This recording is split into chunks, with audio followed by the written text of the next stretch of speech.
For years, fans of the Orlando Magic watched superstars come and go. Championship promise evaporated with each departure and flameout. But in 2004, Orlando drafted high schooler Dwight Howard, then watched him grow into one of the most dominant two-way forces the league had ever seen. By 2009, the 23-year-old had become the NBA's foremost rim protector, a bouncy, heads-up shot block artist leading the league's most efficient defense. And Orlando built an offense around Dwight's dunks and rebounds, too.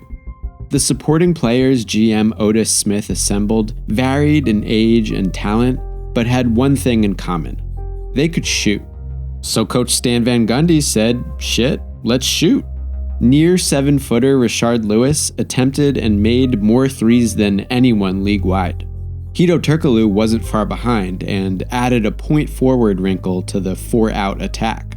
Wings like Mikal Pietrus and rookie Courtney Lee contested opposing stars and shot threes.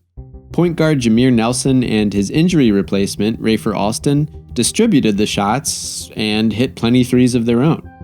Young JJ Redick was just coming into his own as a guy who shoots threes. Dwight in, everyone else out looked extreme in 2009, but it worked. In the playoffs, the Magic came back to beat the shorthanded Celtics, then perfectly deployed their game plan for an astonishing upset of the Cavaliers. Kobe Bryant and the LA Lakers marched into the 2009 finals expecting a Celtics rematch or a marquee matchup against LeBron and friends. Instead, they got Orlando. The Magic lost to the Lakers in 5 games, but it was closer than it looked. Fans will always wonder how things might have gone if Lee finished this buzzer-beating lob to steal Game 2 in LA. Boy, you couldn't ask for a better shot opportunity. Or what if the Magic didn't crumble and blow a late lead in Game 4, allowing the Lakers to force overtime and win? Either way, the Magic exited the 2009 finals hoping to remain among the East elite, to build a champion around a homegrown superstar who'd finally stick around for the long haul. 4 years later, Orlando had no superstar and the worst record in the NBA.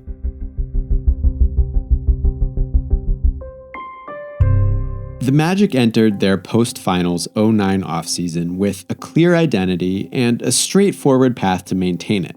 Turkoglu was the only core Magic player not locked into his contract. But Smith, the GM, chose a more aggressive approach. He dealt away the promising Lee, the useful Alston, and veteran big man Tony Battie in a trade centered around Nets star and Florida native Vince Carter. Carter was years removed from his all-star peak, accustomed to dominating the ball, and best fit for Turkoglu's small forward position. So Hedo didn't have much choice but to look elsewhere for a payday, joining the Raptors in a sign-and-trade that got Orlando basically nothing in return. That was 3 starters from a finals squad gone. Besides Carter, Orlando added some bench help, plus more experienced replacements for Alston and Lee. After all those changes, the 2010 Magic were just as good as 2009, perhaps better. And they were still themselves, chucking more threes than anyone else, making quite a few of them, and watching Dwight hoover up everything else. Howard won yet another Defensive Player of the Year award, and Orlando wrecked their first 2 playoff opponents to set up a conference final against the Celtics, this time featuring a healthy Kevin Garnett. With a fully staffed and defensively stout frontcourt, Boston needn't overreact to Howard in the middle the way other teams did.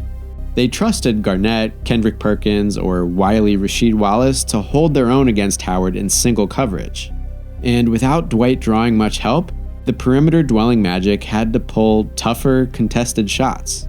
Lewis and Carter in particular shot horribly. Orlando fell behind 3-0 in the series and mounted too little of a comeback, too late to repeat as Eastern champions. While the Celtics advanced to fight the Lakers in the 2010 finals, attention turned toward the Magic's star.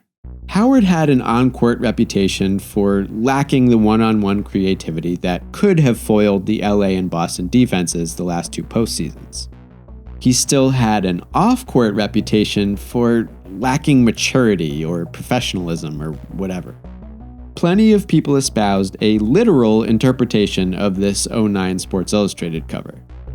So while Otis Smith had a quiet 2010 offseason, mostly focused on retaining Redick, Dwight got to work.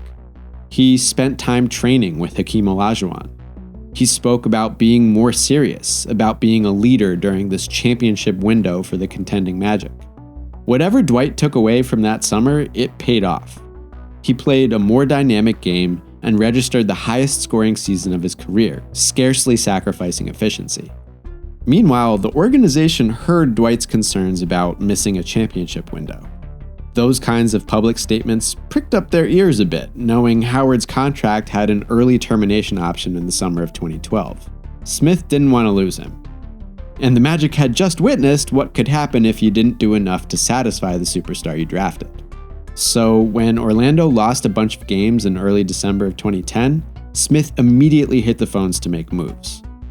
First, Orlando kinda undid the Hedo Turkoglu deal, dumping Carter, Pietrus, Marcin Gortat, and a first-round pick for a bunch of Phoenix Suns headlined by Hedo. Never mind that his production had slipped dramatically in his absence from Orlando. As such, Smith expressed that he still didn't regret breaking up that finals team. But on that note, mere hours after that trade, another one emerged. Out went Lewis, one of the biggest free agent signings in Magic history, but someone whose own play had dipped of late. In came Gilbert Arenas, the Washington Wizards' erstwhile superstar point guard, more recently known for knee issues and bringing a bunch of guns to work. These deals, which included a pretty heavy contractual obligation for Arenas, were clearly meant to convince Dwight that to keep him happy, the Magic would neither delay nor skimp. Win now moves.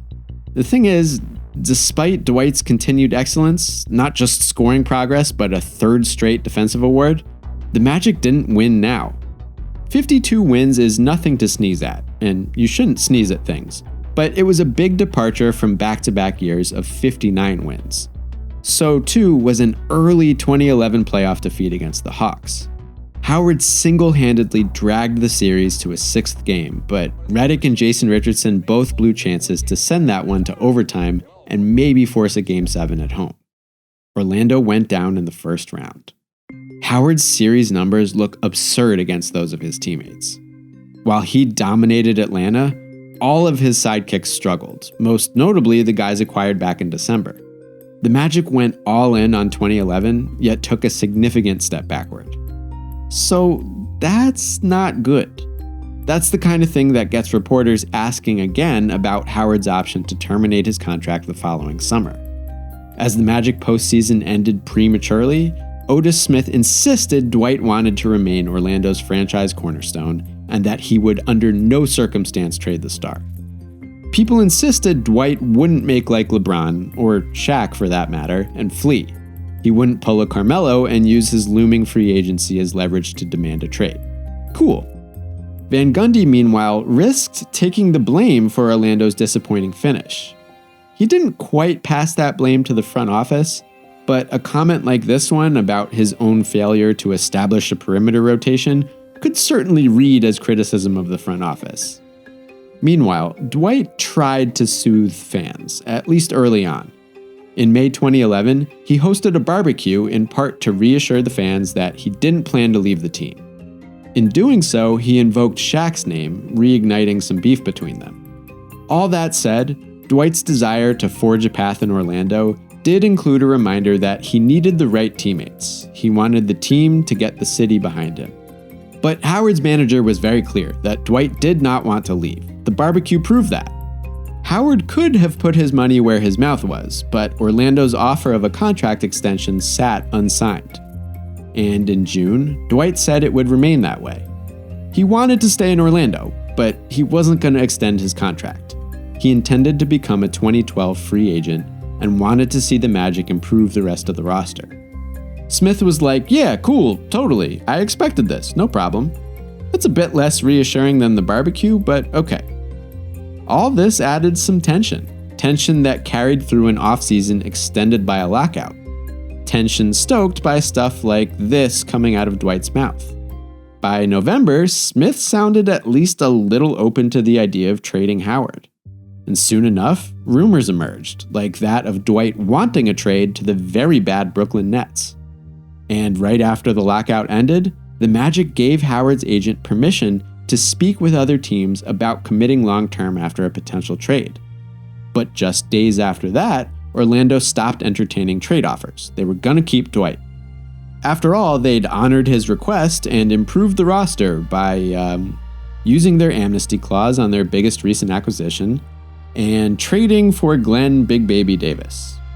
When Davis was asked about convincing Howard to stick around, he was like, "Hey, yeah, sure, man, we'll have tea and crumpets." Anyway, time for a super awkward season. The Magic, as you might expect from a team that hadn't done much to augment the roster, continued to slip in the standings. This despite Ryan Anderson, a throw-in from the Vince Carter trade, having a breakout year as Howard's sharp-shooting front-court sidekick. Hardly anyone cared about the games, though. The Magic played under a cloud of rumors, nicknamed Dwightmare. It was a lot like Carmelo Anthony's torturous last season in Denver, except it actually lasted the whole season. All-Star Weekend 2012 just happened to be in Orlando, and it was all Dwight questions. As March's post-lockout trade deadline approached, and Dwight maintained his intention to become a free agent, the rumors got truly oppressive. But then, another twist. The deadline passed without a deal. Howard changed his mind. He agreed to waive his early termination option, guaranteeing he'd still be under contract entering next season. Time to go back to playing basketball. Back to some peace. Just kidding. Word came out that Magic executives were disgusted with Howard's continued public comments about their private conversations. In April, rumors surfaced that Howard wanted the Magic to get rid of Coach Van Gundy, that any future extension might depend on that. This led to some horribly uncomfortable media availability.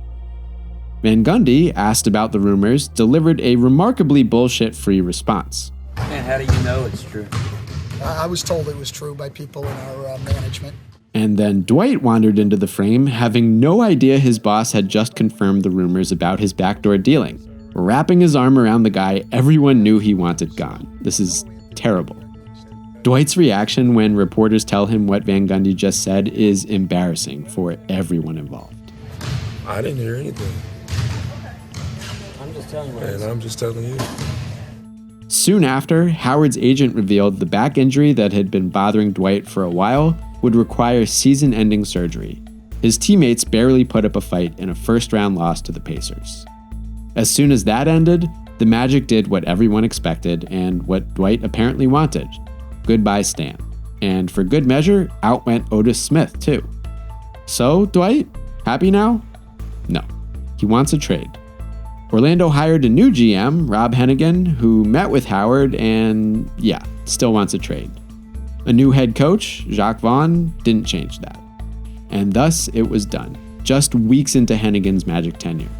Howard went to the Lakers in a convoluted 4-team deal that worked out pretty well for the Magic if you don't look too closely. Howard, like some of his original finals teammates, declined in his post-Orlando years. Nikola Vucevic, meanwhile, became an all-star for the Magic. That's cool, it's just that he's the only one Orlando had the rest of the decade. The remainder of Hennigan's tenure was defined by restless shuffling, swapping coaches, squandering accumulated draft picks, and dealing players with star promise. Oh, and losing. A whole lot of losing.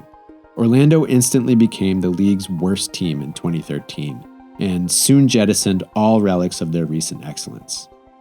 That first post-Dwight season began the most miserable, most anonymous period in the brief history of a team and fan base accustomed to contending with big-name stars. This team, with Dwight in his overpowering prime and a game plan fit for abundant shooters, nearly earned the Magic their first title. Even after falling short, Dwight looked like he might sustain the pursuit, becoming the first face of the Magic to stick around. But if the 09 Magic were built to last, we never got to find out. And as far as Dwight goes, yeah.